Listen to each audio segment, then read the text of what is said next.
saludo, apreciados estudiantes, soy su profesor Jorge Jair Sánchez y en esta oportunidad vamos a hablar del enlace iónico, el primer tipo de enlace que vamos a tratar.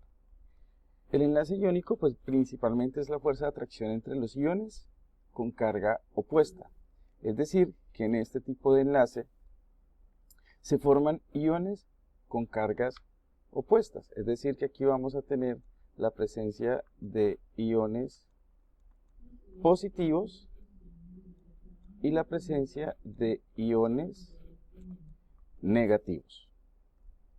Asimismo, en este tipo de enlace hay transferencia completa de electrones, es decir, que se forma a través de uno de los mecanismos de formación de enlaces, que es la transferencia de electrones.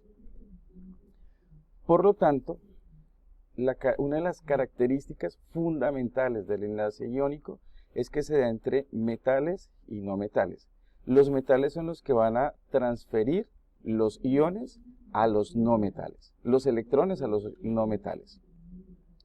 Dicho esto, pues vamos a mirar qué son los iones positivos. Los iones positivos, como lo anuncié hace un instante, lo forman los metales. Estos iones positivos también son conocidos como iones metálicos. La principal característica de estos iones es que los metales pierden fácilmente sus electrones de valencia, por lo tanto van a formar los iones con cargas positivas, porque recordemos que pues hay una mayor presencia de protones en el átomo que de electrones, justamente porque han perdido sus electrones. Los metales pierden los electrones y forman iones positivos. A estos iones positivos se le denominan cationes y regularmente pues los vamos a identificar porque está el símbolo del metal con la carga positiva y pues el número que lo acompaña pues ya será directamente proporcional si pierden 1, 2, 3, 4 electrones, aunque digamos que lo normal es que pierdan entre máximo 3 electrones. Pero en dado caso, en un ejemplo teórico, pues si está el más junto con otro número, pues eso es la indicación de la pérdida de ese número de electrones perdidos. ¿Y cómo se nombran estos iones? Pues básicamente se nombran haciendo uso del nombre del elemento. Ejemplo, si nosotros encontramos el Ca+2, pues esto es el ion calcio o el catión calcio. Si encontramos, no sé, el Li+1, pues esto será el catión litio. Y si, por ejemplo, encontramos el Fe+2, pues este es el ion o catión ferroso.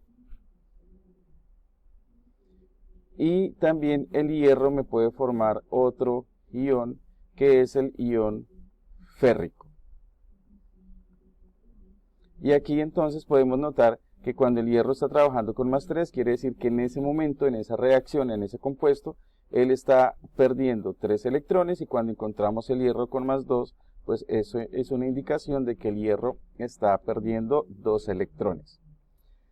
Tenemos los iones negativos o los iones no metálicos, que aquí como su nombre nos lo indica, pues se producen o los producen los elementos no metálicos. Y así como los metales pierden los electrones, los no metales son esos elementos que van a ganar esos electrones de valencia.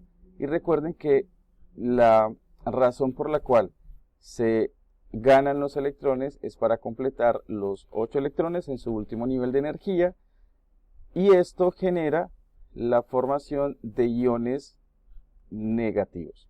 Estos iones negativos se denominan aniones y estos aniones se nombran haciendo uso de la terminación uro. Ejemplo, si nosotros encontramos el F-1, esto es el ion fluoruro,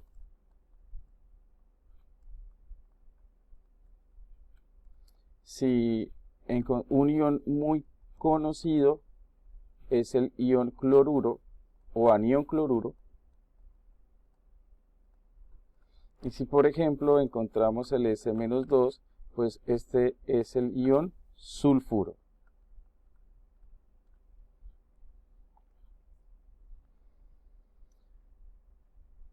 Hay algo que debemos tener en cuenta, es que el tipo de enlace me determina las características de las sustancias, es decir, que los enlaces iónicos forman sustancias iónicas.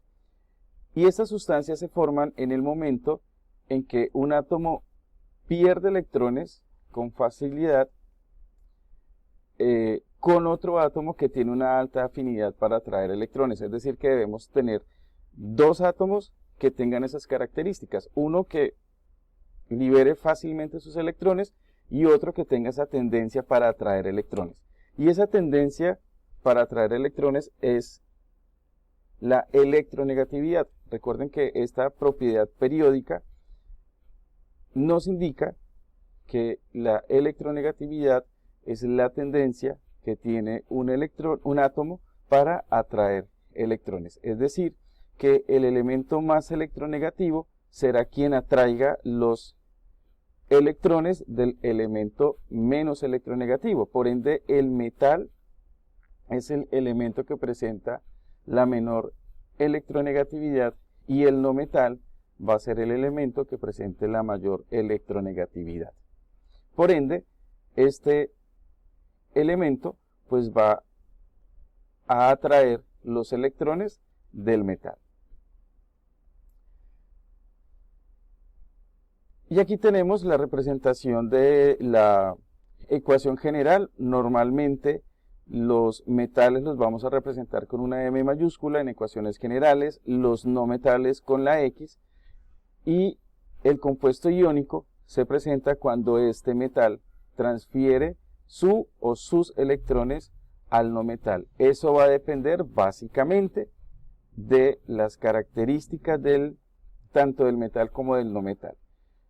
Y en ese momento que se da la transferencia de electrones y que se forman aquí tenemos los dos iones, por eso esto es un compuesto iónico, porque es una sustancia conformada por dos iones diferentes.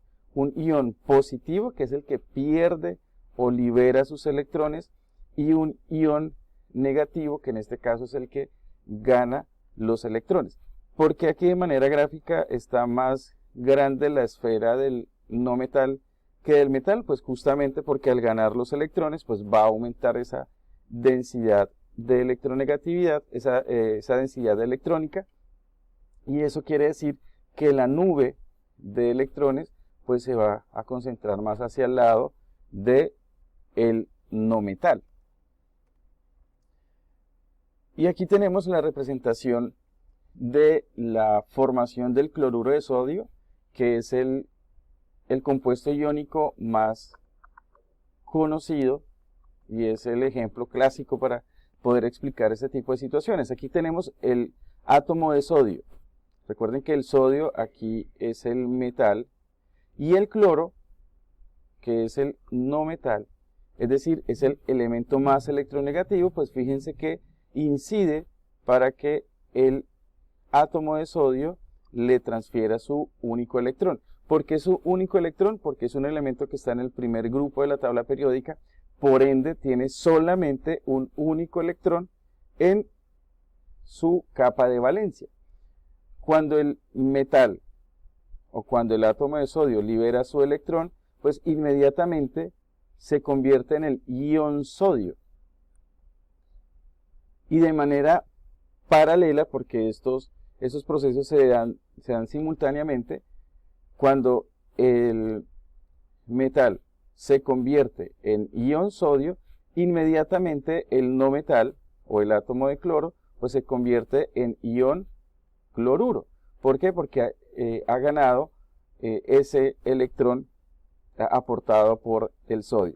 Y si nos damos cuenta, aquí antes de la flecha, es decir, en los reactivos, tenemos 1, 3, 5 y 7 electrones del cloro.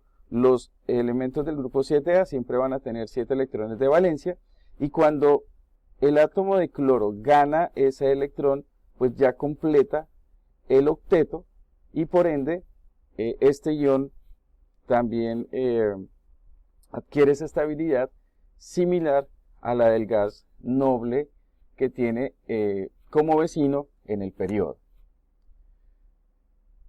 Aquí está también la representación, teniendo en cuenta que no debemos olvidar que para que el átomo de sodio pueda liberar el electrón necesitamos aplicarle energía, que es esa energía de ionización que básicamente está dada por la electronegatividad también del cloro. Y cuando al metal se le administra energía, pues nos va a generar dos productos: la formación del ion y la liberación del electrón. Y paralelamente a ello, entonces cuando el átomo de cloro, aclaro que en estas circunstancias los elementos tienen que ser gaseosos para que se pueda dar la formación del cloruro de sodio.